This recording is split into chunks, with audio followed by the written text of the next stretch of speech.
주식이나 채권이라는 용어는 낯설고 어려워 보여도 펀드라는 용어는 익숙한 편일 겁니다. 하지만 펀드와 관련된 생소한 용어들 때문에 또는 펀드에 투자했다가 손실을 본 안 좋은 기억들 때문에 애써 펀드를 외면하시는 분들도 많을 것입니다. 그렇지만 펀드가 싫든 좋든 간에 중요한 자산관리 수단이라는 것은 분명한 사실입니다. 그렇다면 펀드란 무엇일까요? 펀드란 쉽게 말해 여러 사람의 돈을 모아서 전문가가 주식이나 채권 등에 대신 투자, 운용하는 금융상품입니다. 결국 펀드란 것은 일정한 목적을 위하여 사람으로부터 모은 자금의 집합체 또는 뭉칫돈을 가리키는 말입니다.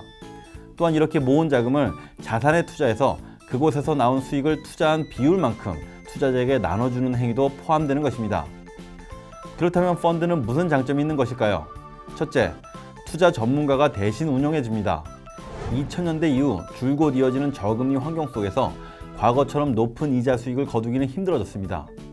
더군다나 긴 노후를 준비하려면 자연히 적극적인 투자 행위를 통해 기대 수익을 높일 수밖에 없는 현실입니다. 그렇다면 우리가 하던 일을 멈추고 팔을 걷어붙인 채 좋은 투자 대상을 발굴하기 위해 본인이 직접 기업 탐방을 다니며 투자처를 물색해야 할까요? 물론 그것도 한 방법이긴 하겠습니다만 개인이 직접 투자를 하려면 온갖 지식과 경험으로 무장한 투자 전문가 그룹과 마주하게 될 것입니다. 개인이 홀로 그 안에서 살아남기는 매우 어려울 수밖에 없습니다. 치열한 금융시장에서 뛰어난 금융 전문가와 전문적인 조직들을 상대로 살아남으려면 더 많은 시간과 노력을 투자해야 할 텐데 평범한 직장인이거나 자영업자라면 절대로 만만하지 않을 일입니다. 어쩌면 투자에 대한 극심한 스트레스로 인해 삶이 피폐해질 수도 있는 일입니다. 하지만 펀드를 가입하는 것만으로 주식, 채권, 부동산 등 각 분야의 투자 전문가들을 저렴한 비용으로 활용할 수 있게 됩니다. 또한 투자 대상을 직접 분석하고 매매하는 시간과 노력을 줄일 수 있는 것입니다. 사실 이 부분은 오해 소지가 좀 있어요. 마치 그 투자 전문가가 운용을 한다고 해서 좀 더 높은 수익률을 낼 수 있다? 그런 말로 들릴 수 있거든요. 하지만 조금만 이제 좀 둘러보면 사실은 투자 전문가가 운용하는 게 맞나 싶을 정도로 손실 내고 있는 펀드 상당히 많거든요. 그래서 투자 전문가가 대신 운용한다는 장점은 맞는데 그렇다고 꼭 수익률이 좋은 것은 아니라는 점, 이것도 좀 알고 있어야죠. 궁금한 게 그렇게 전문가라고 해서 내 돈을 맡겼는데 왜 그렇게 못하는 거예요? 손실이 좀 크셨나 봅니다. 아니 그냥 궁금해서요.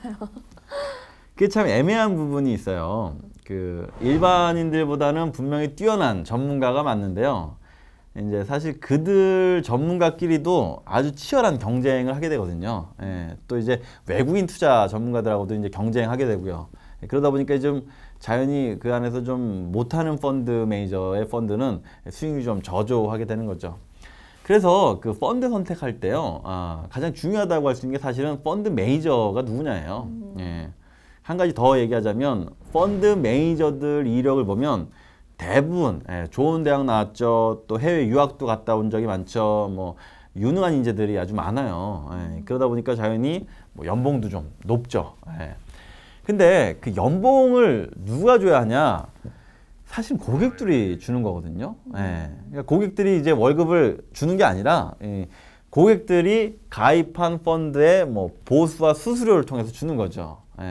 근데 이제 연봉이 높다 보니까 보수와 수수료도 적게 받기가 좀 어렵거든요. 높은 거예요. 그래서 자연히 고객들 주머니에서 보수와 수수료가 빠져나가는 만큼 사실은 수익률도 좀 줄어들 수밖에 없죠. 그래서 전문가가 대신 운용해 준다는 그런 얘기는 장점은 맞는데 구조상 내가 가입한 펀드가 무조건 좋은 수익률을 낸다? 이런 건 어렵다는 거예요. 그렇다고 또 일반인들이 뭐 직접 투자하면 잘하느냐? 그건 또 정말 아니거든요. 가끔 이제 운 좋게 한두 종목 이렇게 올라가지고 막 자랑하는 그런 친구들이 있어요. 근데 뭐 대부분은 막 3년, 5년, 뭐 10년 이렇게 길게 보잖아요. 그럼 뭐 투자하면 할수록 막 수익률이 막 곤두박질 치는 그런 경우도 많거든요. 그래서 주식시장이 이렇게 크게 보면 한 세 급으로 나뉘는데 이제 보통 개미라고 부르는 개인 투자자하고 자산운용사 같은 이제 기관 투자자 그리고 이제 외국인이거든요. 근데 지켜보면 뭐 개인 투자들은 기관하고 외국인 막 싸우는 여기에 치이다가 결국 막 크게 손실 입고 나오는 경우가 거의 대부분이에요.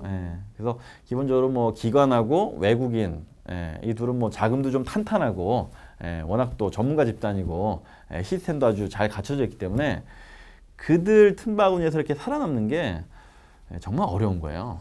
쌤은 펀드 투자하세요? 아니면 직접 투자하세요? 저는 뭐 직접 투자하죠. 저도 좀 하는 편이거든요. 저도 이제 대부분 직접 투자하는데 그 일정 부분은 펀드 투자를 해요. 왜 그러냐면 이제 이 바닥에는요, 사실 저보다 훨씬 잘하는 사람들이 있어요. 그러니까 업계에서 정말 알아주는 그런 이제 아주 뛰어난 몇 분이 계시거든요. 근데 일정 금액은 오히려 그분들께 맡기는 게 훨씬 나은 거죠. 그러니까 쉽게 말해 이제 제가 만약 워렌 버핏하고 친한 친구다. 그러면 사실 워렌 버핏한테 맡기는 게 제일 좋은 거 아니겠어요? 그죠? 쌤이 맡기는 그분들이 누군지 좀 알려주세요. 그 투자 손실은 본인 책임인 거 아시죠? 살짝 깃든만. 참 사실 그분들 이름을 뭐 가르쳐 드린다. 사실 조금만 관심 가지고 이렇게 검색해 보면요 쉽게 알 수 있어요. 그러니까 우리나라에서 가장 좀 오랫동안 명성 있는 펀드 매니저들이니까 금방 검색이 돼요. 문제는 사실은 그렇게 검색도 안 해 본다는 얘기죠. 그러니까 누가 잘하는지 사실 누가 못하는지 좀 알아봐야 되잖아요. 근데도 그냥 금융회사에서 이렇게 추천하는 펀드 별 생각 없이 그냥 가입하거든요. 또 뭐 지금처럼 이제 누가 잘한다더라 뭐 이런 소문만 듣고 그냥 뭐 덜썩 가입하는 것도 그것도 좀 좋은 건 아니죠. 제가 사실 투자 금액을 책임질 수 없다는 거 잘 알잖아요. 다만 이제 적어도 좀 누가 잘하는지 좀 찾아보고 좀 이렇게 조사해보고 그렇게 가입하는 게 좀 기본이 아닌가. 비싸게 구시네요. 비싸긴 뭐가 비싸요. 이 진중한 거죠.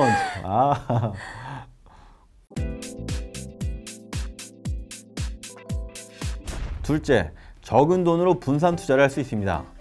펀드가 가진 장점 중에 빼놓을 수 없는 것이 분산 투자입니다. 분산 투자라는 것은 투자를 한두 종목에만 집중하지 않고 여러 종목에 나누어 투자하는 것을 말합니다. 이것은 달걀을 한 바구니에 담고 가다가 바구니를 떨어뜨리면 달걀이 모두 깨지는 것처럼 달걀을 여러 바구니에 나누어 담는 것을 의미합니다. 바구니 하나가 떨어졌다고 해도 나머지 바구니에 든 달걀들은 안전할 것입니다. 이것이 바로 분산 투자의 장점입니다. 물론 가격이 상승하는 종목에만 집중하면 이익이 크게 날 수 있습니다. 그러나 집중 투자한 종목의 가격이 내려간다면 그만큼 손실도 크게 발생합니다. 분산 투자를 하게 되면 전체적으로 시장이 상승할 때 가격이 많이 오르는 종목과 덜 오르는 종목이 있을 수 있지만 반대로 시장이 하락할 때는 동일한 이유로 수익률 하락폭을 줄일 수 있는 장점이 있습니다. 이러한 분산 투자를 펀드를 통해 적은 돈으로도 할 수 있습니다. 예를 들어 투자를 하고 싶은데 가진 돈이 10만 원이라고 가정해 보겠습니다. 10만 원으로 살 수 있는 종목은 한정될 것입니다. 특히 몇몇 우량기업은 가격이 비싸서 단 한 주도 사지 못할 수 있습니다. 그러나 10만 원을 펀드에 투자하면 우량기업뿐 아니라 수십 종목의 주식이나 채권에 분산 투자가 가능한 것입니다. 이 얘기는 결국 그 포트폴리오를 만들라는 얘기예요. 포트폴리오야? 그 포트폴리오라는 것은 그 원래 이제 간단한 뭐 서류 가방, 뭐 자료 수집철 뭐 이런 걸 뜻하는 말이잖아요. 근데 이제 금융권에서는 주로 이제 금융자산의 목록을 말하는 건데 투자 위험을 좀 줄이기 위해서 좀 이게 다양한 자산에 이제 분산해서 투자한다는 그런 의미예요. 그 금융 포트폴리오 이론 정립이라고 해서 그 노벨 경제학상 수상한 제임스 토빈 교수가 한 말인데 예전에 이제 기자들이 이 이론이 좀 어려우니까 좀 쉽게 설명해 달라고 한 거예요. 그래서 뭐라고 했냐면 달걀을 한 바구니에 담아서는 안 됩니다. 바구니를 떨어뜨리면 모든 것이 끝장이기 때문입니다 라고 한 거죠. 그게 바로 분산 투자예요. 사실 이게 달걀 얘기뿐만 아니라 그 집신장수, 우산장수 얘기 그거 아시죠? 네? 무슨 얘기야? 그 있잖아요. 그 큰아들은 이제 우산장수, 작은 아들은 집신장수인데 할머니가 맨날 걱정하잖아요. 이게 비 오면 집신장수 아들이 날이 개면 막 우산장수 아들이 이제 걱정이잖아요. 안 팔릴까봐. 그죠? 근데 이제 어떤 사람이 지나가다가 이제 할머니한테 얘기를 해요. 할머니, 아니 비가 오면 우산장수 아들 돈 잘 벌어서 좋고 뭐 해 뜨면 집신장수 아들 돈 잘 벌어서 좋은데 뭐 걱정이에요. 그 이후부터 이제 할머니는 비가 오나 뭐 해가 뜨나 걱정 없이 행복했다는 그런 전설. 이거 모르세요? 그러니까 몰빵은 위험하니까 네. 위험을 분산하는 얘기죠. 네, 맞아요. 그렇죠. 예. 기본적으로 몰빵이 위험하니까 위험을 좀 나누라는 얘기인데 사실 이게 투자를 아주 잘하는 사람이라면 솔직히 얘기하면 집중 투자가 좀 더 효율적일 수 있어요.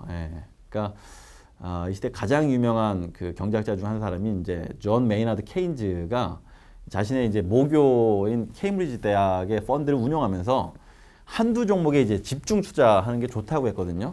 그러니까 한마디로 뭐 실력이 좀 뛰어난다면 오히려 분산 투자보다 집중 투자하는 게 뭐 잘못된 게 아니다. 오히려 맞을 수 있다. 다만 이제 일반인은 집중 투자하기엔 잘 모르니까 위험이 너무 크니까 분산 투자가 적절하다는 얘기죠. 그러한 의미에서 분산 투자, 뭐 펀드를 통해서 분산 투자한다라는 건 사실 아주 좋은 방법인 건 사실이에요. 그 국내 상장 기업들 중에서 그 상위 한 50위권만 봐도 사실은 절반 이상이 주당 한 10만 원이 넘거든요. 심지어 몇몇 우량 기업들은 주당 100만 원 넘어서 뭐 황제주라고 불리잖아요. 그런 거 이제 우리는 사고 싶어도 사실은 투자 금액이 적으면 뭐 한 주도 못 사는데 그런 우량 기업들을 사실은 펀드를 가입함으로 인해서 10만 원치 펀드 가입해도 10만 원으로 거의 우량 기업들에 다 분산 투자하는 그런 효과를 얻는 거랑 마찬가지죠.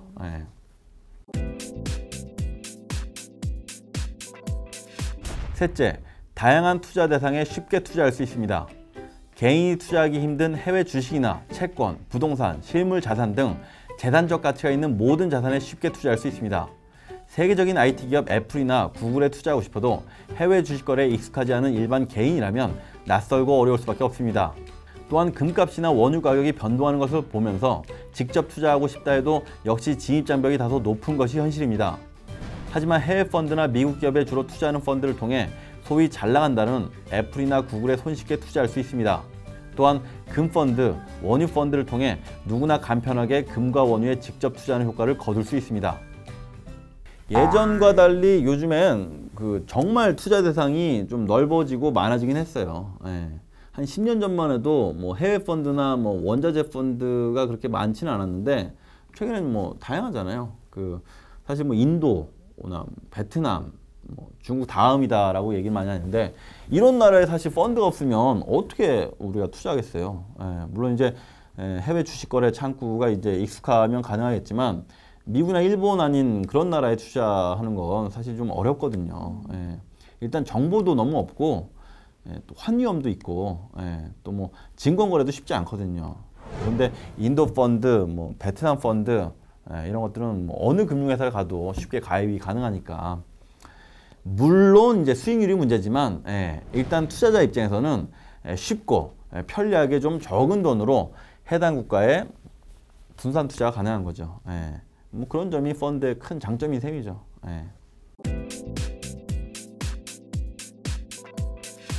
반면에 펀드는 다양한 위험을 안고 있습니다.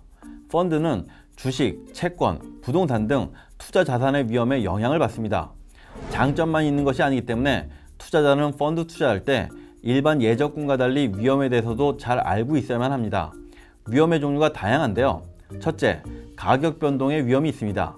둘째, 기업의 부도 위험이 있습니다. 셋째, 금리 변동의 위험이 있습니다. 넷째, 환율 변동의 위험이 있습니다. 이외에도 인플레이션과 디플레이션에 따른 위험, 투자 자산의 유동성에 따른 위험 등 다양한 위험이 존재하고 있습니다.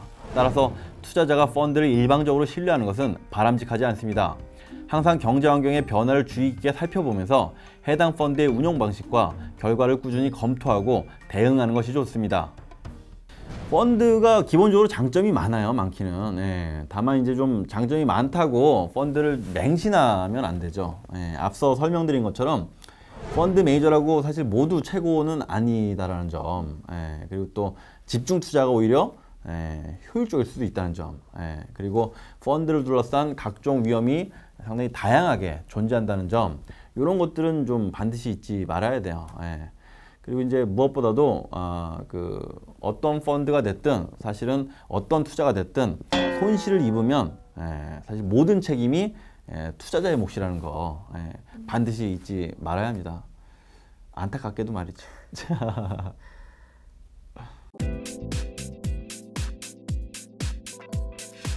강세장은 비관 속에서 태어나 회의 속에서 자라고 낙관 속에서 성숙하여 도취관 속에서 사라진다. 미국의 투자가 존 템프턴이 한 말입니다. 강세장의 시작과 끝에는 사람들의 마음 상태가 달려있다는 뜻일 텐데요. 펀드 투자도 마찬가지겠죠.